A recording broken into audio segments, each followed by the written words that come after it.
Georgia farmer Ed Kamarin, who is founder of a group called Operation Right to Know. He joins us this morning from affiliate WCTV in Tallahassee. Mr. Kamarin, thank you for coming in. Why do you think it is that President Clinton is any more inclined to release government UFO secrets if Jimmy Carter, who actually filed his own UFO sighting report, chose not to do so? Well, President Clinton probably isn't any more inclined unless time, is on our side. Essentially, what we feel we have to do is we have to build a political movement and an organization in order to build a constituency where President Clinton will be willing to come out with the truth. The same way with Congress people. People in Congress aren't going to come out unless they have a constituency to back them up. As soon as they get slammed in the media once or twice, it can ruin their reputation and they would be kicked out of office. So essentially we've got to build a movement here, and just like the civil rights movement, it doesn't begin all of a sudden. It builds a little bit at a time. The civil rights movement, if I understand correctly, began when a lady refused to go to the back of a bus, and a small demonstration developed, and it built from there. So essentially the same thing is happening with this movement. Mike Jameson and I decided in March of last year to hold a demonstration in Washington, and both of us came to Washington and began demonstrating, and more people became involved, and now we have an organization and an editor and a newsletter. And I understand you've gotten the letters back from the White House. What did it say? Basically, we get a lot of letters back, as individuals and whatever. It's just a basic form letter thanking us for writing them. I understand there were several UFO sightings in Arkansas when Mr. Clinton was governor there. Presumably, he knows about them. Yes, there's sightings in Arkansas. There's sightings everywhere. I figure here, even in my area, once you break down the wall of denial and ridicule and you get people talking, you find that this sort of thing is going on everywhere. And probably even in this area, in my local area here, within 30 miles, there's probably a sighting every week. Briefly, why is it you think the government is reluctant to open these records? It's a complex story because it goes back to 1947 when we believe a saucer crashed in New Mexico in July.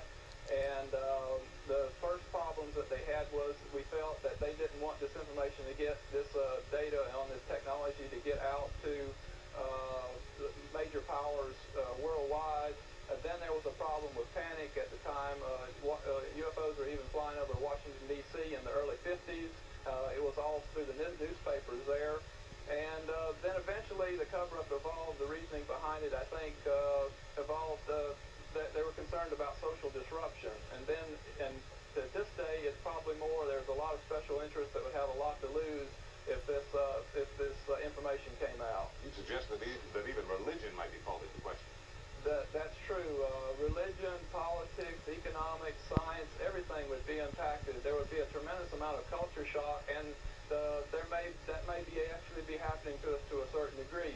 Our world leaders have tried to separate us from the rest of the universe, just like the Soviets tried to separate their people from the rest of the world, and we see what's happened to them. And in the half minute we have left, what's the upside of releasing this evidence of extraterrestrial life?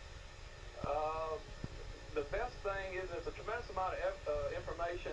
It has been released already, and when this information gets out, I think it's going to really help our spiritual evolution. But to begin with, the problem is going to be a lot of social disruption before that happens, but it's better to get it all out now and sort things out than to continue the cover-up and with the continued undermining of the public's trust in government. Thanks a lot for coming in this morning. Farmer Ed Kamarin coming to us from Tallahassee. Thank you very much. And now for other stories making news around the country, let's check the CBS News up-to-the-minute news map. In St. Louis, a fiery crash scene.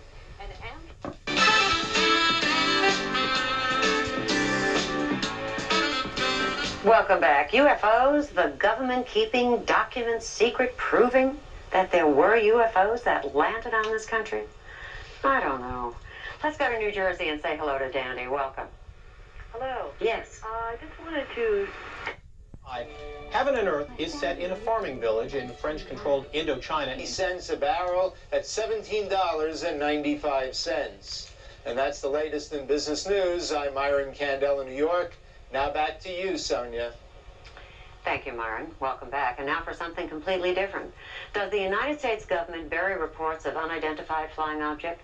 Ed Kamarin says yes, and that's why he helped start a group called Operation Right to Know. How does Ed know? He saw one with his own eyes.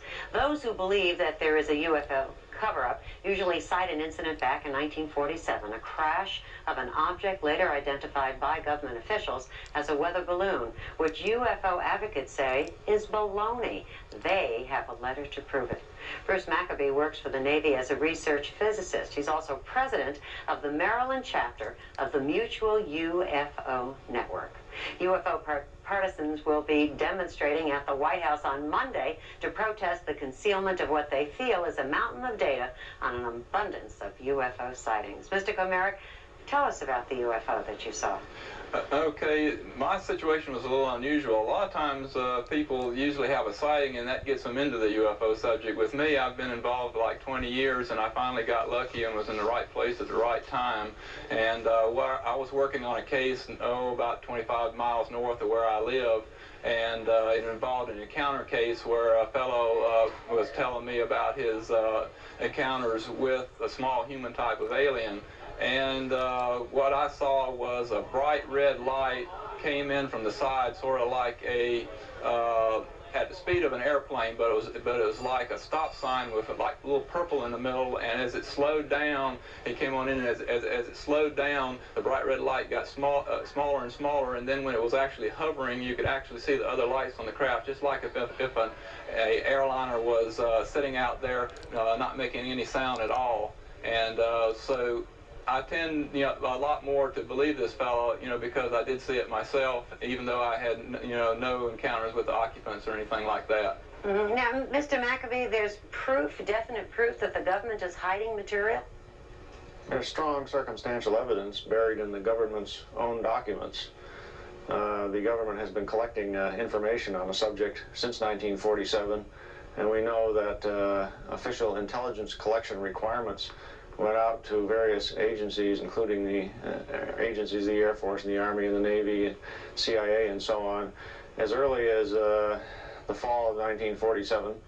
And during the first 5 or 6 years of, up until the early 1950s, the FBI collected a considerable amount of information as well. Mm-hmm. And if there was nothing to it, you would ask the question, why bother collecting information? Well, I'm not sure whether or not information is really being collected. I've looked at a number of the documents that, frankly, are very hazy in terms of what they say. But you've got guys like Ed Comerick out here.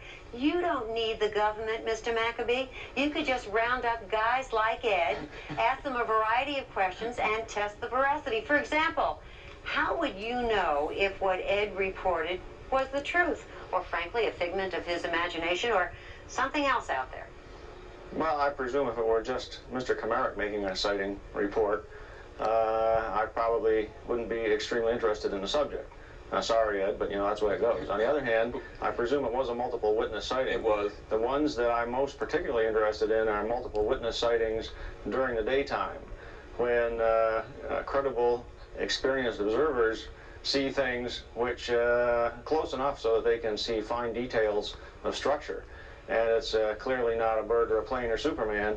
It's something very unusual, and I know of a number of sightings like that. Mm-hmm. Now, when you say you know of a number of sightings like that, you have documented those. Each of these people has been interrogated.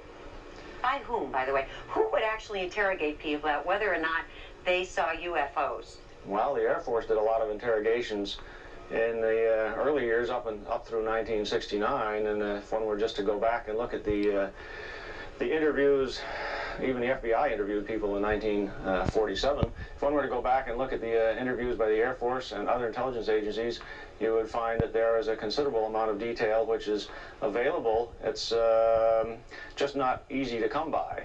I myself, on the other hand, have interviewed a number of people myself, including pilots, and they're very credible people, and they describe quite accurately what they can. Do they describe what Ed just told you he saw? I mean, can you, in listening to Ed, get a sense that he's on a similar track to others? Probably on a similar track, but I would have to, I didn't know Ed had a sighting, so I would have to sit down and talk to him and anybody else who saw it and try to make correlations of what had happened. What do you want to know from him? I'm curious. You're the expert. Yeah. What do I want to know from Ed? Well, I would want to sit down with him and go through the whole thing, second by second or minute by minute, and then after I understand what his general description is, go back and look for fine details. If there are other witnesses, then I would talk very carefully, ask similar questions to the other witnesses, interview them independently of Ed, and try to correlate all these stories. Now, for example, we have situations in Gulf Breeze, Florida in the last couple of years where there have been literally dozens of witnesses to strange lights and things moving around in the sky. These people have been interviewed. We have created triangulations, that is, sightings of one thing from several different locations. It involves not only that, but videotape, photographs, and so on. And all this information, when combined, leads to the conclusion that there's something unidentified flying around in our airspace. Gentlemen, when we continue, I'm going to ask both of you the following. I mean, if there is intelligence that is capable of doing what you have described, coming to this planet, and wants to be seen, heard, here we are, right here. We'll give them all of the opportunity to be seen and to be heard. Why aren't they doing it in clearly what is the most obvious way? 212-643-0077. Have you had a sighting? Give us a call.